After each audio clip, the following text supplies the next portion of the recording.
Hello everyone and welcome back to Lace's Dungeon. Today's story is part 3 of the crazy 6 months, and today's is called Pirates of the Instant Death Caves. Part the 3rd, Pirates of the Instant Death Caves.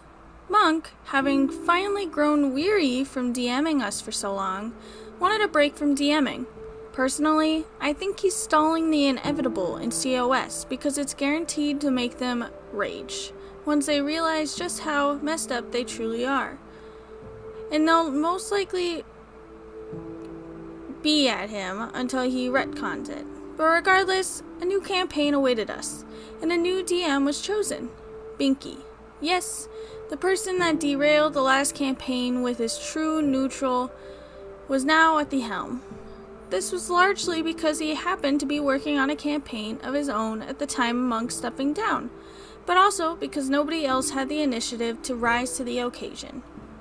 At this point, you're probably wondering why I stuck around if I was so miserable. Well, it's for a couple of reasons. One, these guys are my friends, and when we're not playing D&D, they're actually quite good company. And two, at this point, I was still stuck in that mindset that I could fix them, help them become better players or DMs. Maybe get into the actual meat of tabletop instead of skirting around it. The delusion carried me through this campaign and the next. This new campaign was entirely original and was based on mutually agreed upon geography. We all picked a region and decided to write a campaign based on that region. Binky had chosen a few islands and decided to write what sounded like an amazing pirate-themed adventure. So naturally, I set about creating a swashbuckler perfectly suited for the high seas. A dashing rogue by the name of Captain Henry Morgan, no relation to the rum brand, whose sole ambition was to create a rum distillery in the region and establish himself as a greatly respected and feared individual in his own right, and who refers to the rum business as akin to selling spiced gold. Okay, fine, I lied. It's not like the others put in any more effort. Guts was, for once, not playing Guts. Instead, they had created a fire genesee called Jin. Now, I'm sure you're wondering how useful a fire-based person is going to be when they're going to spend most of their time surrounded by water. That's the neat part. They won't. Turns out, when Binky said it'd be pirate-themed, what he actually meant to say was, the tutorial level is on an island with a brief boat section that leads to a landmass where you'll be spending the majority of your campaign. So in a sense, Guts was right to not make a pirate after all. Except he wasn't.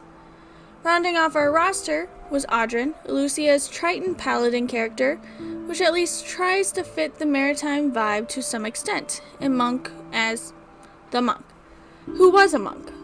What's his alignment, his personality, his moral code? Vaguely anti-child labor and basically whatever the monk wants it to be, depending on what suits his goals. For, you see, Monk was a mute, min-maxed human monk who solely existed for combat, despite what Monk himself claims, and despite apparently playing a good character based on what little consistent morality we saw from him. Monk's inability to have his character stick to a single moral principle will be a recurring feature in this post, so again, jot that one down for later. Our story began on an island, where we had survived a massive shipwreck. We fight some goblins, head inland, and discover the two main factions of the island. Angry tribespeople who are mad at us for even being here, and a group of pirates led by one Captain Keats, who apparently the biggest badass in the region. My character didn't recognize him, naturally, so this led to some heated words at first, but once we agreed to fetch some of his precious cargo from a goblin camp, we obliged and made our way there. Of course, Keats was competition to Morgan. Getting that cargo back was not an option. He had to find some way to sabotage his operations while on the island, without getting a massive bounty put on his head in the process. I should mention that Morgan was neutral, which gave me more moral flexibility for some of the decisions I was anticipating on doing. The goblin camp was in a giant tree, so we ascended and slaughtered our way through as per usual. Near the top, we found out what Keats was after: a store of 25 to 30 barrels of something known as whale oil. This whale oil wasn't quite what we'd find in the real world and possessed magical qualities. It was also highly flammable. Time to give these the old sharky shuffle. The rest of the party were too busy planning how to take down the goblin leaders to notice me sneaking off downstairs, towards the storeroom. Emptying the last of my gunpowder onto the ground in a trail and lighting the fuse, I then ran out of there, in time to avoid the colossal blue explosion that occurred, rocking the tree to its very roots.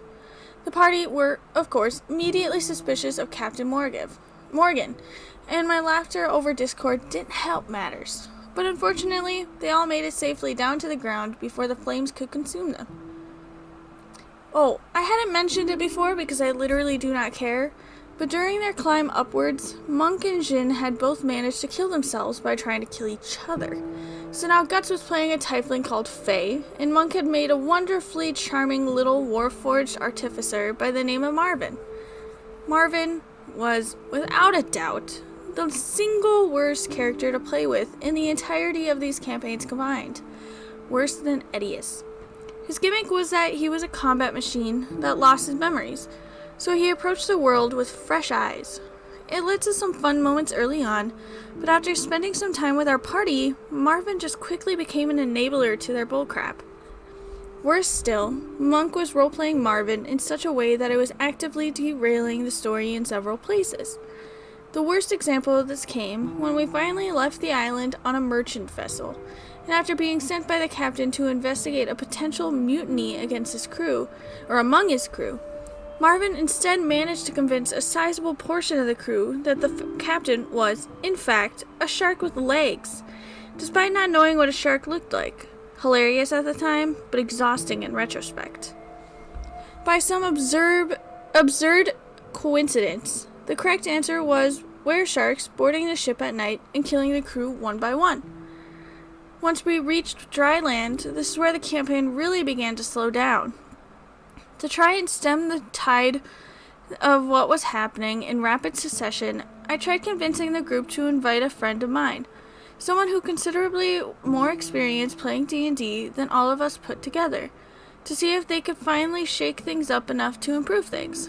It had the exact opposite effect, and the group took an immediate disliking to her for daring to question the incredibly stupid decisions the group kept making, and making decisions that actively screwed them over. This, combined with the instant death caves, would lead to the campaign fully deteriorating into nonsense and eventually being shelved indefinitely. But what, I hear you ask, is an instant death cave? Probably the only moment of self-awareness this group ever had between them. In the first friendly town we arrived in, there was a cave to the far left of the map that the group wanted to explore, because who doesn't want to see inside a cave? Guts charged in bravely, to which the DM asks for a wisdom saving throw. Fail. Guts is immediately put into death saving throws. Monk also walks inside, having just witnessed Guts do the same and die. Wisdom saving throw, fail. Monk is also down. Me and Alucia drag them out, at which point they're already talking to the DM about it. He tries to explain that they should have asked the locals about the cave first before diving in. As it turns out, he wanted to do a campaign that had consequences. He'd already established this prior on the island, where he introduced a homebrew system for permanent injuries. Essentially, if you enter death saves and you feel like you're about to lose your character for good, you can choose to roll a d20 to get a random permanent injury, crippling one of your stats, but keeping you alive just a little longer. It's a fun risk-reward system that I kept for my own campaign, and playing characters with handicaps would also add to the fun of finding new ways around those limitations. Unfortunately, the only person to actually bother using this feature was me, as I had lost a hand in a fight with Keats on the island.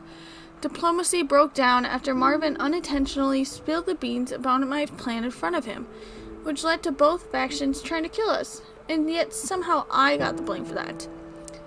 It was in the process of getting a replacement made by Monk using his skills as an artificer. In retrospect, I should have stuck to a simple hook, because Monk made it, He had full control of it.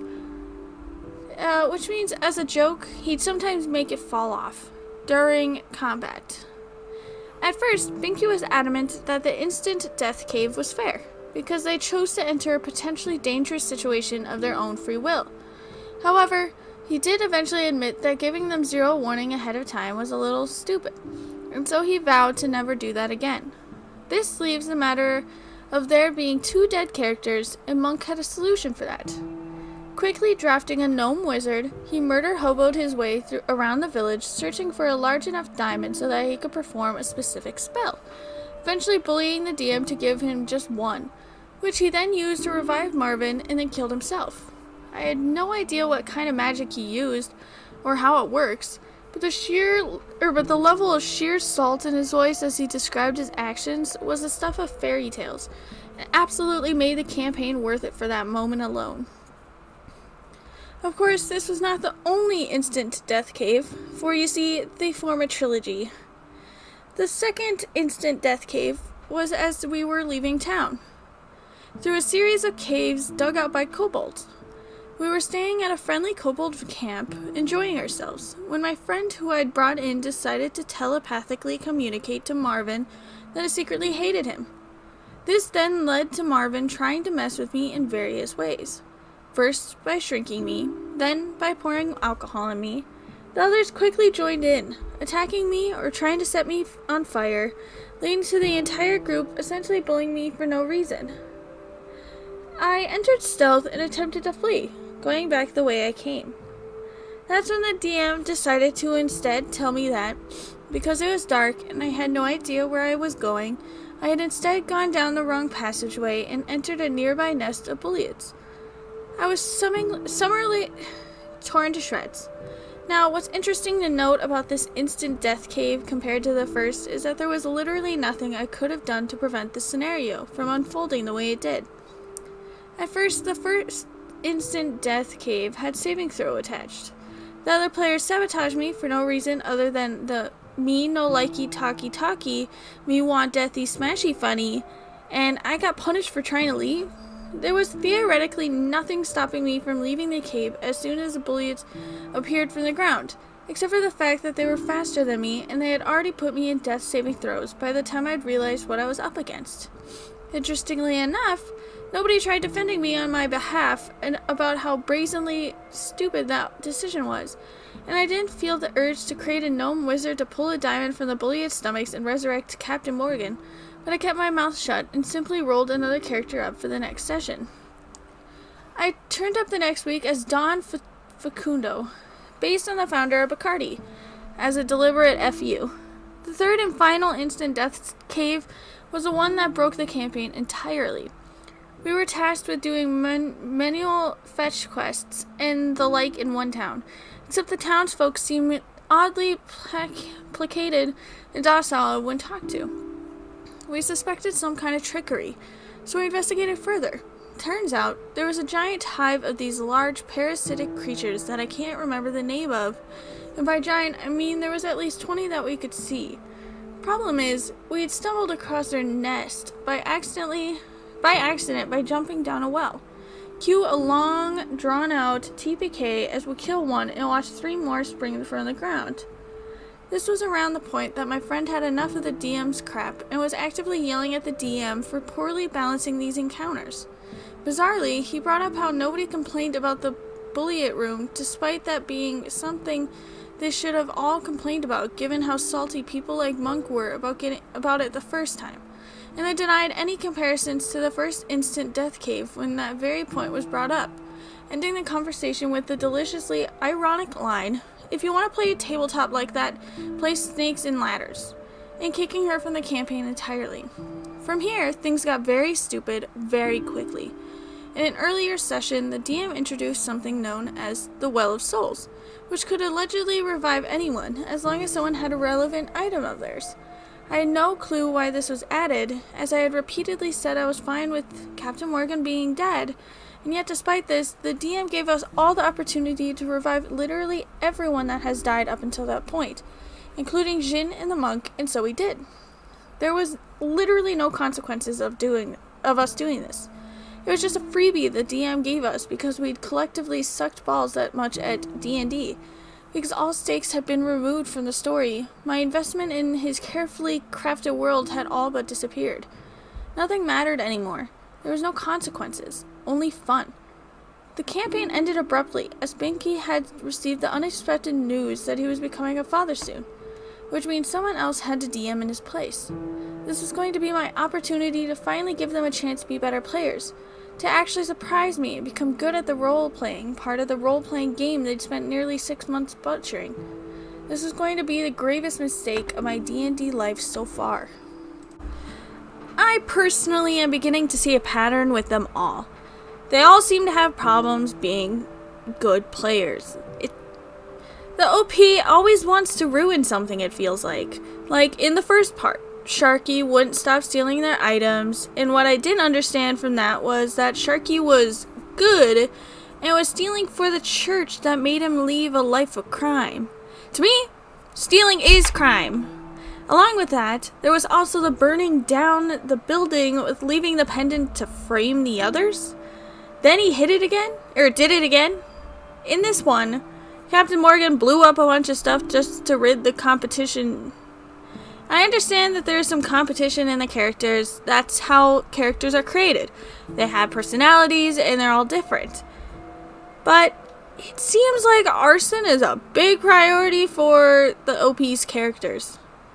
And it just is a little bit annoying, especially because the OP does seem to blame literally everything on the others, which I'm not saying that they're not at fault, because they are definitely at fault just as much as the OP.